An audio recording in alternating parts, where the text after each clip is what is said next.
Be me, working at a regional insurance office in downtown. Name's Abigail, 28 years old, claims adjuster for auto accidents. Another day at the office, sitting in break room during lunch, eating my quinoa salad while scrolling through news articles on my phone. Co-worker Jessica walks in, starts microwaving leftover pizza. "Did you see that article about dating apps making people more lonely?" she asks. Immediately roll my eyes so hard I practically see my own brain. "Jessica, that's just another way society tries to blame women for refusing to settle for toxic masculinity." She looks confused, just wanted to make small talk. "I mean, I guess I just think..." Think about what? That women should just accept whatever scraps men throw at them? Jessica tries to backtrack. "No, I just meant maybe technology." "Technology isn't the problem, Jessica. The problem is that men haven't evolved past their caveman mentality. They expect us to be grateful for the bare minimum while they contribute nothing meaningful to relationships." Jessica nods uncomfortably, clearly regretting bringing it up. But I'm just getting started because this is important education. Women today are finally waking up to the fact that we don't need male validation to feel complete. We're choosing ourselves over settling for emotionally unavailable partners who can't even do their own laundry. Jessica mumbles something about her boyfriend being pretty helpful. "That's internalized misogyny talking, Jessica. You've been conditioned to praise men for doing basic human tasks." She looks genuinely hurt now, but I continue because truth isn't always comfortable. Previous generations of women didn't have choices. They stayed in marriages out of economic necessity, not happiness. We're the first generation that gets to prioritize our own fulfillment over societal expectations. Jessica quietly finishes heating her food and sits at the far end of the table. Feels satisfied that I've helped open her mind to some difficult truths. Eric from accounting walks in, overhears the tail end of conversation. He's this quiet guy, probably early 30s, always polite but keeps to himself. "Sorry, didn't mean to interrupt," he says, heading to coffee machine. "No interruption, Eric. Jessica and I were just discussing how modern women are finally breaking free from patriarchal relationship structures." He pauses, turns around with that look men get when they're about to mansplain something. "That's interesting. I actually just read some research about modern relationships. Here we go, another man with opinions about women's experiences. Let me guess, you're going to tell us we're too picky and should lower our standards?" Eric looks genuinely surprised by my response. "No. Actually, the research was about loneliness patterns across different generations." "Oh, please, Eric. Let me guess, some study funded by conservative think tanks trying to scare women back into submission?" "Actually, it was longitudinal research from several universities, including some pretty progressive ones." Jessica perks up slightly, sensing tension. "I really don't need a man to interpret data about women's experiences for me, Eric." "That's fair, but the data itself is pretty objective. Numbers don't really have gender bias." Laugh condescendingly, because that's exactly what someone with privilege would say. "Everything has bias, Eric. The way questions are asked, the demographics studied, the interpretation of results." "You're probably right about bias in general, but this was pretty comprehensive." He pulls out his phone, starts scrolling through something. They tracked social connections, relationship satisfaction, reported happiness levels across birth cohorts. And let me guess, they found that women were happier when they were barefoot and pregnant? Actually, no. They found that women born between 1990 and 2000 report significantly higher rates of loneliness. Pause for a moment, because that's oddly specific. That's correlation, not causation. Women today are just more honest about their feelings. Maybe, but they also found measurable decreases in social connections, romantic relationship satisfaction, even close friendships. Because we have higher standards now, Eric, we're not willing to accept toxic relationships. Jessica is watching this exchange like a tennis match. The research is actually controlled for relationship quality metrics, even accounting for abuse, financial dependence, and other negative factors from previous eras. Starting to feel annoyed that he's so prepared for this argument. "What's your point, Eric? That women should go back to being dependent on men?" "No point really. Just thought the data was interesting." He's scrolling through more stuff on his phone now. They compared reported life satisfaction across generations. Women born in the 70s and 80s, even accounting for fewer opportunities, reported higher levels of social connection. That's because they were brainwashed into thinking they needed male approval to be happy. Could be, but the research also tracked objective measures: frequency of social interactions, size of social networks. Women today might have more Instagram followers, but fewer close friends they can call in a crisis. Jessica nods slightly, like this resonates with her somehow. Social media creates fake connections, Eric. Previous generations had to rely on shallow, proximity-based relationships. True, but they also found differences in romantic relationship outcomes. Now he's pulling up what looks like actual charts on his phone. Women in our age cohort are significantly more likely to be single, and among those who do date, satisfaction rates are lower, because we refuse to settle for less than we deserve. Voice is getting sharper now, because he's clearly trying to manipulate data to make some point. The study actually tracked what people said they deserved versus what they reported as making them happy. Interesting gap between expectations and actual satisfaction. Are you seriously suggesting women should lower their expectations? Not at all. Just sharing what the research found. Eric turns his phone toward me and Jessica. Look, they broke it down by specific metrics. The screen shows some kind of official-looking chart with university logos. Reported loneliness levels among women aged 24 to 34 in 2023 versus same-age cohorts in previous decades. The numbers are surprisingly high for our generation. This is biased methodology, Eric. Previous generations wouldn't even admit to being lonely. They controlled for reporting bias, used both self-reports and behavioral measures, like frequency of social contact, participation in community activities, length and stability of relationships. Swipe to see more of his screen, and there are multiple charts. Social Isolation Index for millennial women shows statistically significant increases across all education and income levels.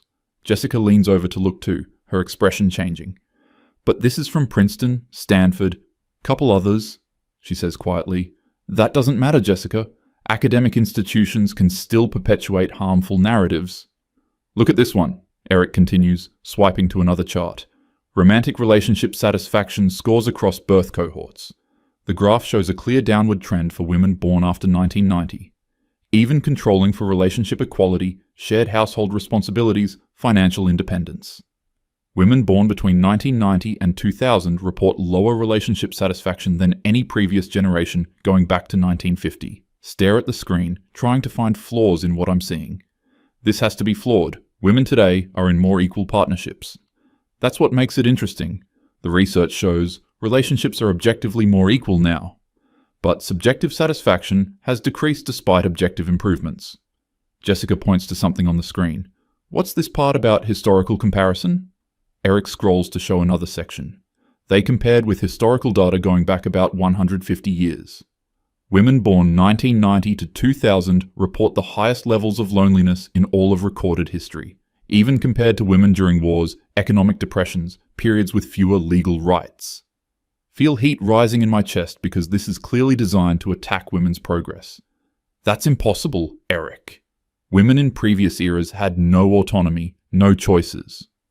True, but the research suggests that social connections and community support systems were stronger. Extended families, religious communities, neighborhood networks. Women might have had fewer individual freedoms, but more social integration. Jessica is nodding. Along now, which is infuriating. So you're both saying women should give up our independence for fake community connections? Nobody said that, Abigail, Jessica says gently. I'm just looking at what the data shows, Eric adds. Swipe through more of the charts myself, trying to find the obvious flaws. Frequency of deep, meaningful friendships among millennial women versus previous generations. The numbers are devastatingly low for our cohort. Average size of social support network, people you could call in an emergency. Again, our generation shows significant decreases. Reported feelings of romantic fulfillment in long-term relationships. The trend line is unmistakable. Downward trajectory, starting with women born in late 1980s. This can't be right, say, voice getting louder. These numbers don't account for the fact that we're not willing to accept toxic relationships. Actually, look at this section, Eric says, scrolling down. They separated data between women who deliberately choose to be single versus those who want relationships but can't find suitable partners. The loneliness rates are highest among women who want romantic connection but feel unable to find it. Jessica winces, reading over my shoulder. Women who actively choose single life actually report much higher satisfaction. But that's only about 23% of chronically single women in our age group. The majority want romantic connection but feel frustrated by available options. Stare at the screen. feeling something uncomfortable in my stomach. This is manipulated data designed to shame women back into accepting less. Voice is getting shaky now, which is embarrassing. I don't think anyone's trying to shame anyone, Eric says calmly. The researchers were mostly women, actually, just tracking social trends. Scroll to see the research team, and it is indeed mostly women researchers. Then they've been brainwashed by patriarchal academic structures. Jessica gives me a concerned look. Abigail, are you okay? I'm fine, Jessica. I'm just frustrated that we're supposed to accept this propaganda. But my hands are trembling, holding Eric's phone. Look at this comparison, Eric says, taking the phone back and scrolling. Life satisfaction surveys from women in 1970s versus today. Even accounting for workplace discrimination, limited career options, financial dependence. Women in the 70s reported higher overall life satisfaction and lower loneliness. That's because they didn't know any better, voice comes out louder than intended. Other people in break room turn to look. They accepted their oppression because they didn't have alternatives. Maybe, Eric says quietly, but the research suggests they had stronger social bonds. More community integration, extended family support, neighborhood connections. Jessica nods.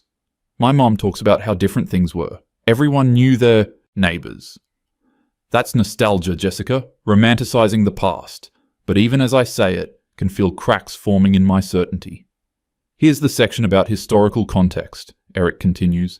They compared our generation with women during World War II, the Great Depression. Even women facing genuine hardship and limited rights reported less chronic loneliness. Because they had no choice but to rely on each other. Voice is getting higher, more strained. We don't need forced community bonds based on oppression. Eric shows another chart. Social support network size across different eras. Average number of people a woman could rely on for emotional support. The numbers for our generation are frighteningly low. Women in 1950 averaged 8 to 12 close social connections. Women today average 3 to 4, and many report having no one they can truly confide in. Jessica's face falls. That actually sounds about right for me. Jessica, don't let this manipulative data make you doubt your choices. But my voice sounds desperate even to me. I'm just saying, I do feel like I don't have that many people I could really call if something happened. That's because we've been told we need to be independent and self-reliant. Practically shouting now, and everyone in break room is staring. We don't need to depend on other people for our emotional needs. Eric looks uncomfortable with how heated I'm getting. I think the research just suggests that humans are social creatures. Regardless of gender politics, isolation affects mental health. Don't patronize me, Eric. Slam my hand on the table, making Jessica jump. I know what this is really about. You can't handle that women don't need men anymore. Abigail, please calm down, Jessica says softly. So you found some biased research to try to convince us we're miserable without traditional relationships. Eric holds up his hands. I really wasn't trying to make any point about relationships. Just thought the data about social connections was interesting. Grab his phone again, scrolling frantically through the charts, looking for something, anything that disproves what I'm seeing. But every metric tells the same story. Loneliness rates, social isolation, romantic dissatisfaction. All higher for women born between 1990 and 2000 than any other generation. This can't be right, mutter, voice breaking slightly. Women today are more educated, more financially independent, more empowered. We have more choices than ever before. Jessica touches my arm gently. Maybe having more choices makes things harder? No, snap at her, jerking away. Choice is good. Independence is good. We're not supposed to be miserable. Other people in break room are definitely watching now, some whispering. Scroll to a section about mental health outcomes. Anxiety and depression rates among millennial women, significantly higher than previous generations, even accounting for better diagnosis and reporting. This is all correlation, say, voice getting shrill. There are other factors: economic instability, climate change, social media. The research controlled for socioeconomic factors, Eric says gently, and they found similar patterns across different countries with varying economic conditions. Find another chart comparing urban versus rural women. Rural women in our generation report slightly better outcomes, but still worse than previous generations. See, it's about social media and technology, not feminism. But even as I say it, can see the data doesn't support that conclusion. Rural women use social media too, but maintain more traditional community structures. Jessica is reading over my shoulder again. Look at this part about career satisfaction versus life satisfaction. The data shows women today are more satisfied with career achievements. But overall, life satisfaction has decreased. Career fulfillment used to correlate positively with life satisfaction. For our generation, the correlation has weakened significantly. Feel tears starting to form, which is humiliating. This is designed to make us doubt ourselves, to convince us that feminism has failed. Eric shakes his head. I don't think that's what it's saying. Just that maybe some traditional social structures had benefits we didn't anticipate losing. What traditional structures? Voice is getting loud again. Forced marriage? Economic dependence? No career options? Maybe just the community aspects, Jessica suggests quietly. Extended family involvement, neighborhood connections, shared child rearing. We can have community without oppression.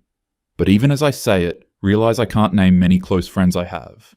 Most of my social interaction happens at work or through dating apps. Scroll to a section about friendship patterns. Average frequency of in-person social contact with friends. Millennial women spend significantly less time with friends than previous generations, even accounting for longer work hours and career demands. We prioritize romantic relationships and career over friendships. Previous generations maintained broader social networks throughout life. Jessica nods sadly. When's the last time we hung out outside of work? Realize I can't remember the last time I spent time with friends just for fun. Most of my social energy goes toward dating apps and work networking. That's because we're focused on building meaningful careers instead of gossiping over coffee. But my voice lacks conviction now. Find another devastating chart about romantic relationship patterns. Length and stability of romantic relationships across generations. Women born 1990 to 2000 have shorter relationships, more breakups, less relationship satisfaction, even among couples who describe their relationships as equal and healthy. We're just not willing to settle for mediocrity anymore. Voice cracks on the last word. Eric and Jessica exchange concerned glances. Maybe the bar has been set so high that nothing feels good enough, Jessica suggests. That's victim blaming, Jessica. But scrolling through more data about relationship expectations versus satisfaction. Women today report much higher expectations for romantic partners, but lower satisfaction even when those expectations are met. Previous generations had lower expectations but higher contentment in relationships. Hands are shaking holding the phone now. Everything I've believed about women's progress is being challenged by actual data, not opinions or anecdotes, but statistical evidence from multiple reputable sources. This doesn't account for the fact that previous generations couldn't leave bad relationships. Voice is getting desperate. They stayed in marriages because they had no choice. The research separated data between women who stayed in self-described happy versus unhappy marriages. Even women in happy marriages in previous generations reported higher satisfaction than women in happy relationships today. Jessica is looking at me with genuine concern now. Abigail, you're really pale. Maybe you should sit down. But I can't stop scrolling through the data. Every chart tells the same story. Loneliness, isolation, dissatisfaction, anxiety. All higher among women my age than any previous generation in recorded history, even compared to women during the Irish potato famine. Women during wartime when their husbands were overseas. Women during economic depressions. All reported lower rates of chronic loneliness than women born 1990 to 2000. Feel like the room is spinning. Everything I've built my identity around is being challenged.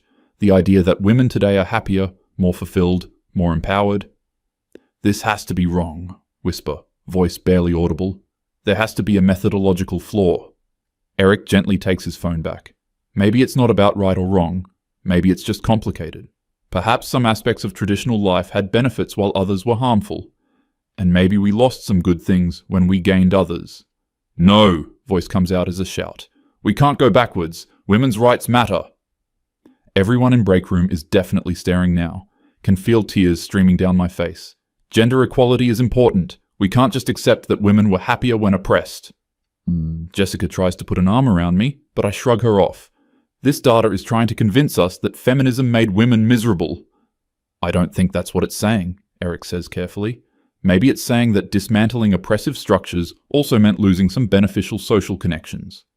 And maybe we need to figure out how to build community and connection in new ways. but I can barely hear him over the sound of my worldview crumbling. Scroll through the phone one more time. Looking at chart after chart of women my age reporting record levels of loneliness, higher than women who lived through wars, famines, economic collapse, higher than women who couldn't vote, couldn't work, couldn't choose their husbands. I don't understand how this is possible. Voice is small and broken now. How can we be lonelier than women who had no rights? Jessica sits down next to me. Maybe having rights isn't the same thing as having community. Maybe individual freedom doesn't automatically create happiness.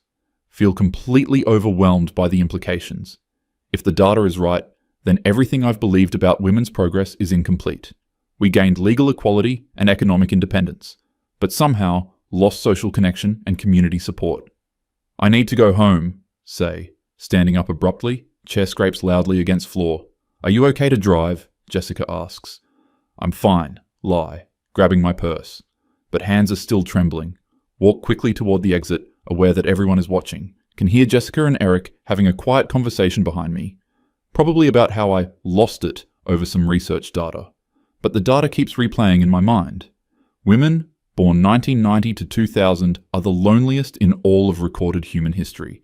Despite having more opportunities, more choices, more freedom than ever, somehow we ended up more isolated than women who lived under actual oppression. Drive home in a daze, questions swirling. Pull into my apartment complex and sit in the car. Look around at all the individual units, people living alone. Realize I don't know any of my neighbors' names. When's the last time I had a conversation with someone just because we were in proximity? Most of my social interactions are planned, scheduled, optimized. Work colleagues, dating app matches, professional networking. Very little spontaneous human connection. Think about my grandmother's stories of neighborhood potlucks, borrowing cups of sugar. Used to think that sounded suffocating, like forced socialization. But maybe there was something valuable about being embedded in a community, even if that community had problematic power structures. Walk up to my apartment, passing several neighbors without making eye contact, everyone looking at phones, avoiding interaction. Unlock my door and step into my carefully curated space. Everything exactly how I want it, no one else's preferences to consider. This is supposed to be empowerment, but suddenly it feels hollow. Sit on my couch and think about the data Eric showed me. Women my age having fewer close friends, shorter relationships, less community support, higher anxiety, more depression, record levels of loneliness, despite having more freedom and opportunities than any previous generation. What did we lose when we gained independence? Grab my phone and scroll through contacts, looking for someone I could call if I had a real emergency. The list is shorter than I expected, mostly work contacts, casual, acquaintances, dating app connections. Very few people I could truly rely on. Certainly fewer than the 8 to 12 close connections women in 1950 reportedly had.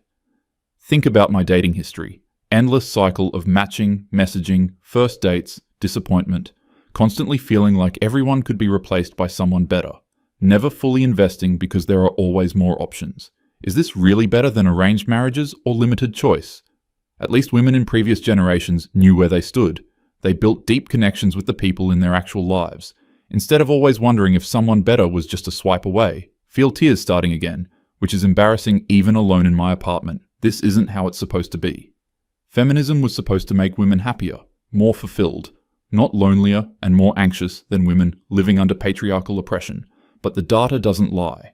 Women born between 1990 and 2000 are measurably less satisfied with life, despite having measurably more opportunities. What does that say about everything I've believed about progress?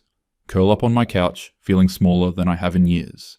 Maybe Eric was right that it's complicated. Maybe we gained important freedoms but lost important connections. Maybe individual empowerment isn't the same thing as human flourishing. But admitting that feels like betraying everything I've fought for. If traditional social structures provided better mental health outcomes, does that mean feminism was wrong? Or does it mean we need to find new ways to build community and connection? Ways that preserve individual freedom while creating social bonds? Phone buzzes with text from Jessica. Hey, just checking if you're okay. That data was pretty intense. Stare at the message for a long time before responding. Yeah, just processing some things. Want to talk about it? Could grab coffee after work tomorrow? Realize this might be exactly what the research was talking about. Building genuine friendships, not just work acquaintanceships. That sounds good. Thanks for checking on me. Of course. See you tomorrow. Put phone down and think about Jessica's offer. When's the last time someone reached out just to see how I was doing? Most of my social interactions are transactional or romantic, very little pure friendship and care. Maybe that's part of what the data was capturing. The loss of simple human connection in favor of optimized, purposeful relationships. Everything has to serve a function: career advancement, romantic prospects, personal growth. But maybe humans need some non-functional social bonding too, just being around people who care about us, without needing anything in return. Think about calling my mom, but that feels too vulnerable right now. She'd probably say something about how women today expect too much, which would just make me defensive again. But maybe she'd have a point. Maybe expectations and reality have become disconnected. Maybe pursuing individual fulfillment as the highest good left us isolated, while previous generations prioritized community bonds even when individually limiting. Wonder what would happen if women today tried to build traditional community structures, neighborhood relationships, extended family involvement, shared child rearing, without the oppressive elements like economic dependence and limited career options. Is it possible to have both individual freedom and social integration? Or are they fundamentally in tension? Feel exhausted by all these questions. Everything I thought I understood about women's progress feels uncertain now. The data showed we're lonelier and less satisfied than women who lived under actual patriarchy. How is that possible? What did they have that we lost? And how can we get it back without giving up our hard-won freedoms? Maybe tomorrow's coffee with Jessica is a start, building one genuine friendship instead of just having work colleagues. Maybe that's how we solve this. One relationship at a time, creating community within the context of individual choice. But it means admitting that feminist ideology alone isn't sufficient for human happiness, that we need other people in ways that pure independence can't fulfill. And that's a harder truth than I was prepared to face today, especially after losing it so completely in front of everyone. But maybe Eric was just presenting data, not attacking my beliefs. Maybe I got defensive because the information challenged my worldview, instead of considering that it might be highlighting genuine problems that deserve thoughtful solutions rather than ideological dismissal. Tomorrow, I'll apologize to Eric and Jessica, and maybe start building the kind of connections the research suggests we're missing, even if it means admitting that my generation got some things wrong about the relationship between individual freedom and human flourishing.